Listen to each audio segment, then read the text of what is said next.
நேயர்களே, இன்றைய கதையின் தலைப்பு நியதி. எழுதியவர் பவித்ரன் கலைச்செல்வன். வாங்க தமிழில் கதை கேட்போம். மூச்சிறைக்க ஓடும் சிறுத்தையை எம்புலமாக கொண்ட ஜாக்குவார் கார் அது.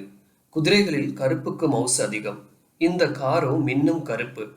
சற்று முன் வரை அதன் மேலிருந்த அலாதி பிரியமும் மதிப்பும் ஒரு நொடியில் காணாமற் போனது. அது ஏன்னு சொல்லணும்னா ஒரு சின்ன ஃப்ளாஷ்பேக் போகணும். எப்படியாவது முடிச்சு கொடுத்துருங்க சார் என்ற அந்த பெண்ணின் வயது 21க்கு மேல் இருக்காது. அப்படியே இருந்தாலும் 21.25 என்று இருக்கலாம். பிளாக் ஜீன்ஸ் பேண்ட்டும் கருப்பு கோடுகளால் மலர்கள், இலைகள், தண்டுகள் என வேயப்பட்டிருந்த வெள்ளை சட்டை அணிந்திருந்தாள். சட்டையின் முதல் பட்டன் திறப்பு கொஞ்சம் தடுமாற வைத்தாலும் அது அவள் திமிரை காட்டுவதாய் பட்டது. மச்சி என்கிற வார்த்தை வரைவை டாலராக கொண்ட தங்கச் சங்கிலி கழுத்தை காட்டிக் கொடுக்கிறது. இத்தனைக்கும் வக்கீல் வெங்கி சரியவே இல்லை. அப்பெண்ணின் வசீகர தந்திரங்கள் அவனிடம் எடுபடவில்லை. மாறாக இவன் நோக்கு வர்மம் போல கண்களை பார்த்தே பேசுகிறான். 8 நிமிடமாக வாசற்படியில் நிற்கும் என அங்கேயே அமர்ந்து கவனிக்க கை காட்டினான். கப்பன் சாசர் ஆஃப் காஃபியுடன் வந்த கார்த்தி இயல்பாகவே வலியறவன். Can I know your sweet name என்றவனை என்னை தெரியாத கார்த்தி என்ற வரியால் அடக்கிவிட்டாள். நான் அருகில் இருக்கும் பல்பை எடுத்து அவளிடம் காட்டினேன். விஷயத்துக்கு வாங்க மிஸ். நர்மதா லட்சுமணன் கார்த்தி. வெங்கட் சார்.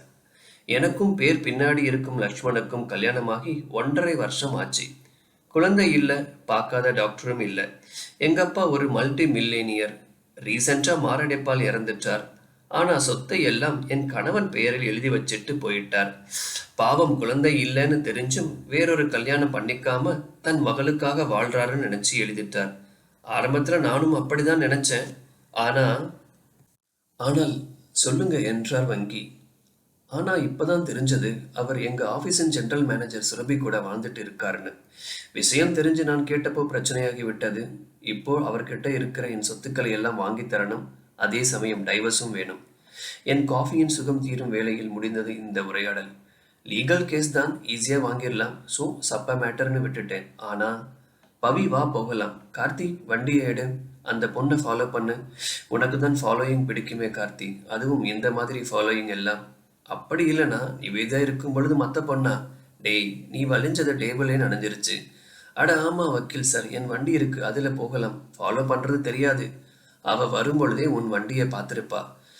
என்றதும் எக்ஸ்யூவி கிளம்ப, கார்த்தி, எவ்வளவுடா இருக்கும் அந்த வண்டி? செம்மையா இருக்குடா. எப்படியும் கோடியில இருக்கும்னா அங்கேயே இருக்கட்டும்டா. அப்படி இப்படி என தெரிஞ்சு ஒரு சிக்னலில் நின்றுட்டு இருந்தோம். எங்களிடம் இருந்து 7 கார்களுக்கு முன்னால் இருக்கிறது அந்த கருப்பு ஜாக்குவார். ஆமா வக்கீல் சார், அப்பன் சொத்த புள்ளைக்கு கேட்குறா.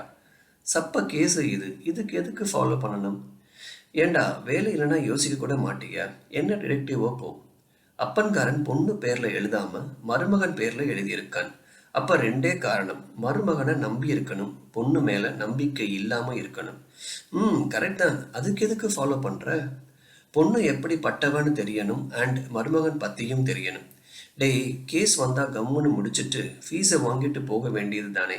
இல்லடா, இதுல ஏதோ இருக்குன்னு உள்ளுணர்வு சொல்லுது. பார்க்கலாம். என் கையில் என்புற கதவை தட்டி பிச்சை கேட்கும் ஒரு இளம் பெண். கையில் கைக்குழந்தை. அக்குழந்தையின் பரிதாப முகமும் தோய்வும் பசினார் கொண்ட களைப்பும் மேலும் வெயில் தரு சோர்வும் என ஒட்டு மொத்தமாய் சோகையாய் கிடந்தது. அந்த இளம் பெண்ணின் இறஞ்சும் முகப்பாவையில் ஒரு உயிர் பிரியும் வழி தெரிகிறது. காரணம், வயிறு கேட்கிறது, மானம் தடுக்கிறது. ஒரு திருக்குறள் ஒன்று உண்டு. உயிர் ஒடுங்க நாணி கூணி யாசிக்கும் ஒருவருக்கு இல்லை என்று சொல்லும் வேளையில் அவர் உயிர் எங்கே ஒளிந்திருக்கும் என்கிற பொருளில் ஒரு குறள். உண்மைதான். இல்லை என்று சொல்ல மனம் இல்லை, தருவதற்கு என்னிடம் எதுவுமே இல்லை. இல்லை என்று கூற தடுமாறும் வேளையில் தன் 5 ஆடைகளில் கிழிந்த பாகங்கள் போக எஞ்சிதற்குள் உடம்பை ஆமை போல் சுருக்கி மறைக்க வேண்டியதாய் இருந்தது அவளுக்கு. பாவம் ஏழை. வக்கீல் சார், ஒரு 100 ரூபாய் தா என்று வாங்கி, முதல்ல 2 பேரும் போய் சாப்பிடுங்க என்று சொல்லி கொடுத்தேன். சிக்னல் விழுந்து வாகனம் நகர சில நிமிடங்கள் இருந்ததென முன்னிருக்கும் வாகனங்களுக்கும் சென்றாள் அந்த பெண். சரியாக ஜாக்குவாரை கடந்த பொழுது சிக்னல் விழ ஜாகுவார் சீறி பாய்ந்தது அந்த பெண் மீது. அந்த கருப்பு கார் அவள் ரத்தத்தை பூசி சிவந்தது. இரத்தக் கரையோடு நான் கொடுத்த 100 ரூபாய் பறந்து வந்து எங்கள் காரின் கண்ணாடியில் சாய அவசரமாய் வந்தவன் அந்த பணத்தை எடுத்து ஓடினான்.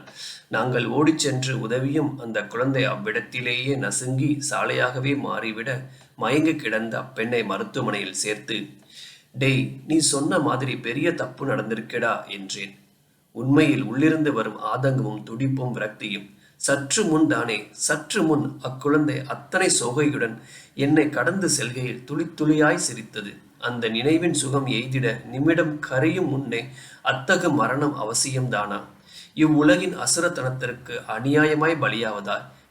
டேய் கார்த்தி, அந்த பொண்ணை பார்த்தையா? அந்த ஜாகுவார் காரிய? ஏன்னா? இல்லடா, அவ முகத்துல எந்த அதிர்ச்சியுமே இல்லையே. ஆமா, நான் கவனிச்சேன். அந்த ஆக்சிடென்ட் டென்ஷன் கூட ஏதோ திருப்தியா இருக்கிற மாதிரி இருந்தது அந்த முகம். நாள் மறுநாள் அந்த விபத்தை பற்றி எங்குமே எதுவுமே நிகழாத மாதிரிதான் இருந்தது.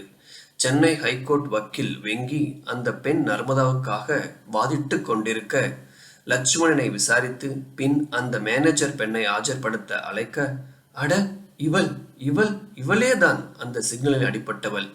காயங்களோடு வந்திருந்தாள். சொல்லுமா, நீ திரு லட்சுமணோட வாழ்ந்தையா? அவர் உன்னை காதலிச்சாரா? இல்ல நீதான் அவர் மேலேயோ இல்ல இந்த சொத்து மேலேயோ ஆசைப்பட்டு? இல்லங்க, அவர் மேல ஆசைப்பட்டுதான். நீ அந்த கம்பெனி மேனேஜர் தானே? அவருக்கு கல்யாணம் ஆன விஷயம் உனக்கு தெரியாதா? ஏன் உங்க முதலாளி அம்மாவின் கணவரும் தெரியாதா? தெரியுமுங்க. முதலாளிக்கு குழந்தை இல்லைன்னு என் குழந்தையை விலை கொடுத்து வாங்க பார்த்தார். நான் முடியாதுங்கன்னு சொல்ல பின்ன என்ன கல்யாணமும் செஞ்சு கேட்டார். சரி, இருக்கட்டும். இந்த காயம் எப்படியாச்சு? நான் 2 வீலர்ல போகும்பொழுது விழுந்துட்டேன். Just accident. ஜஸ்ட் ஆக்சிடென்டா? நாங்க இல்லைன்னா அன்னைக்கு நீ உயிர் பொழைச்சிருக்க மாட்ட என்று நான் மனதில் நினைத்து கொண்டேன். உங்களுக்கு கூட பிறந்தவங்க? இல்ல, நான் ஒரே பெண். Karthi, I am slightly shivering. நீ கண்டினியூ பண்ணு. மிஸ் ரஞ்சினி, நீங்க ஒரே பெண் தானே? ஆமா. சரி, கொஞ்சம் காத்திருங்க. மிஸ்ஸஸ் லட்சுமணன். ஓ, அது கன்ஃபியூசன்ல இருக்குல்ல. Sorry Narmada madam. TN07BJ7 black jaguar உங்க வண்டி தானே? ஆமாம். நேற்று காலை 11:30 மணிக்கு CMC ரோட்ல சிக்னல்ல உங்க வண்டி ஆக்சிடென்ட் ஆச்சே. அப்போ அந்த வண்டியை ஓட்டுனது நீங்க தானே? ஆக்சிடென்டா? என் வண்டிக்கா? No chance. No chance. But here the evidence. நீங்க வண்டி ஓட்டி ஆக்சிடென்ட் ஆன நிகழ்வின் CCTV வீடியோ ஆதாரம். It's yours honour. Mrs Lakshmanan too. Ranjini, உங்க குழந்தைக்காக தான் லட்சுமணன் உங்களை கல்யாணம் பண்ணிக்கிட்டார் இல்லையா? அந்த குழந்தை எங்க? ஸ்கூல் போயிருக்கு. That's your honour. ஜட்ஜ்மெண்ட் படி Narmada accident penalty contempt of court என 5 லட்சம் ரூபாய் அவதாரமும், லட்சுமணன் சொத்துக்களை சரி பாகமாக பிரித்து நர்மதாவுக்கு வழங்கிவிட்டு நர்மதாவை பிரிந்து வாழலாம் என முடித்தார். எல்லாம் சரி, ஏன் அந்த பொன் பிச்சைக்காரியாக நடிக்க வேண்டும்? பின் கோர்ட்டில் பொய் சொல்ல வேண்டும்? அந்த குழந்தை யாருடையது? எல்லாம் லட்சுமணனுடைய திட்டமே என்றாலும் பாவம் அந்த அப்பாவி குழந்தை. இந்த ஈன மனிதர்களின் சுயநலத்திற்காக தன் இன்னுயிரை துறந்தது. கேட்டால் விதி என்பர் உலகத்தார். இது போன்ற விதிகளை எழுத என்ன நியதிகள் இருக்கும்?